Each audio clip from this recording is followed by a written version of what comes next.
Modernise হতে পারেনি।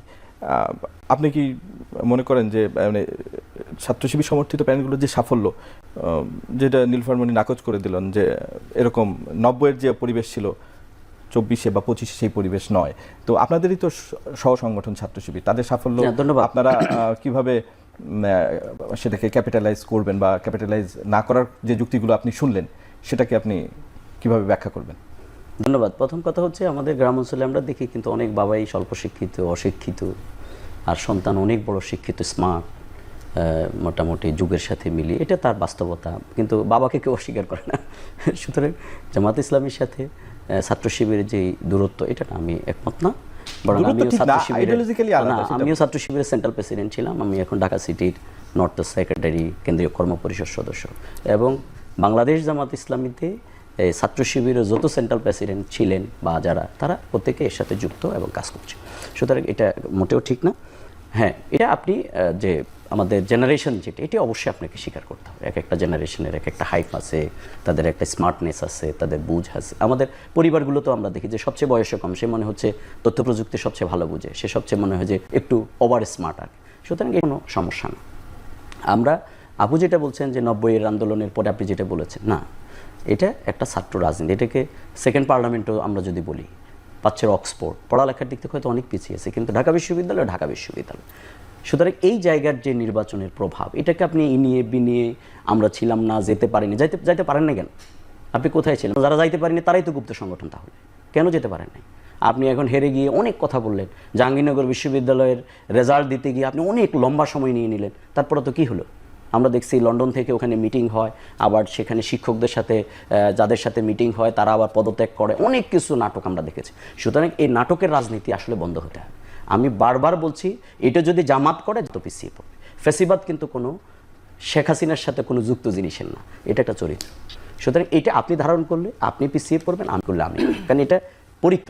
সুতরাং আপনি অনেক এই যে আজে বাজে কথা নিয়ে আসবেন। আমি এই কথা আবারও বলি, নীলুফা আপারা যতদিন বলবেন এই ছাত্রলীগ ভোট দিছে, যতদিন বলবেন গুপ্ত, প্রত্যেকটা জায়গায় হারবেন। এটা আমি আবারও এখানে বলে গেলাম।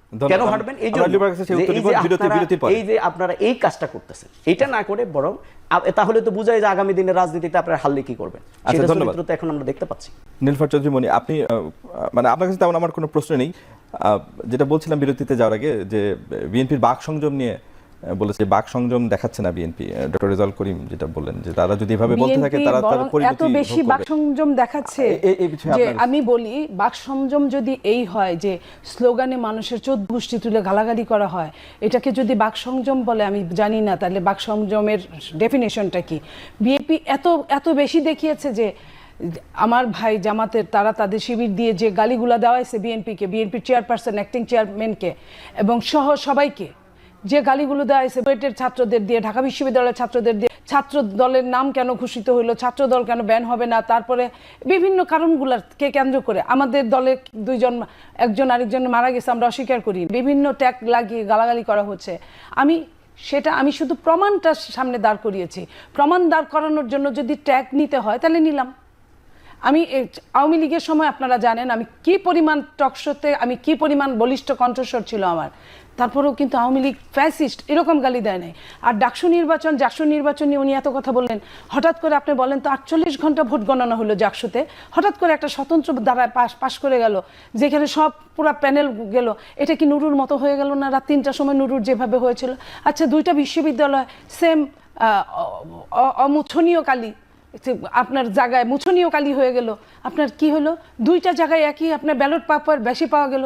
2টা জায়গার একই। আপনার শামসুন্নাহর হলে বলা হলো যে আমি তো ভোট দিয়েছি, তাহলে কেন শূন্য ভোট পাবে আপনার এনসিপির একজন প্রার্থীকে? তখন ভোট গণনা হওয়ার পরে আবার দেখা গেল 147টা ভোট পেয়েছে। এই যে এরকম বহু টিচাররা পদত্যাগ করলো, এবং কারণ দেখিয়ে, কারণ ছাড়া তো পদত্যাগ, আপনি যে ট্যাগে লাগান না কেন, ট্যাগের মধ্যে তো কারণগুলো ছিল। এই সব বলার পরে লেখাপড়া শিখতে যাওয়া জায়গায় এইরকম হইতে পারে। যখন ঢাকা বিশ্ববিদ্যালয়, হ্যাঁ প্রাচ্যের অক্সফোর্ড একটা সময় ছিল, এখন কিন্তু আমি যদি বাংলাদেশেও সিরিয়াল গুনি তাহলে কিন্তু আমার কি বলে BRAC university, north south university, এইসব 2-3টা গুনার পরে কি এখানে আসতে হয়। এটা আমার জন্য দুঃখজনক ব্যাপার, কারণ আমি ওইখানে 2-4 দিন পড়ছি। তো সেইখানে আপনার আমি ওই আগেরটাই থাকবে আমার, থাকার পর আমার কি হলো, আমি ওইখানে ব্যালট পেপারটা যে কি সেটা আসলো কোত্থেকে, কোনো একজন ব্যবসায়ী তাদের ব্যবসায়ীদের মাধ্যমে তাদের ফ্যাক্টরি থেকে ব্যালট পেপার ছাপানো হলো। সেই ব্যালট পেপার এখন দেখেন বিভিন্ন জায়গায় পাওয়া যাচ্ছে ব্যালট পেপারগুলা। তাহলে এই যে অনিয়মগুলা, আমরা তো শুদ্ধ ভাষায় সুন্দর ভাষা, আমরা তো নোংরা ভাষায় বলি না, কারণ আমরা এটা শিখে আসি নাই, ওইভাবে আমরা বলতে পারি না। রেজাউল করিম, ডক্টর রেজাউল করিম, আপনার সমাপনী বক্তব্য জানতে চাই যে এই যে আপনার যেটা বললো যে আসলে উভয় পক্ষই মানে উভয় পক্ষ না, আপনাদের তরফ থেকে আক্রমণ এসেছে। না না, আমি আক্রমণ না, আমি সহনশীলতার জায়গায় প্রতিযোগিতায় যুক্তিপূর্ণ বক্তব্যের মধ্যে থাকতে চাই। আপু এই যে কয়দিন আগে আবরারকে নিয়ে দেখলাম একটা বক্তব্য দিয়েছেন যে আবরার হত্যার সাথে নাকি শিবিরের সম্পৃক্ততা উনি খুঁজে পাইছেন। এটা কিভাবে পাইছেন এটা হয়তো উনি আইনানুগভাবে এটা জবাব দেবে। একটা ছাত্র সংগঠনের বিরুদ্ধে ব্লেম গেম যে করার অধিকার কিন্তু ওনাদের নেই।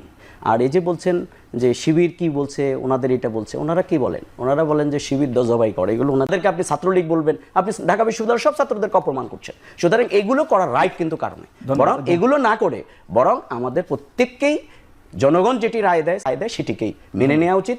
ছাত্ররা, ছাত্র শিবির কি রাজনীতি করছে, কেমন করছে, এটি ছাত্র সমাজ বিবেচনা করছে। আমি আর আপনার টকশোতে এখানে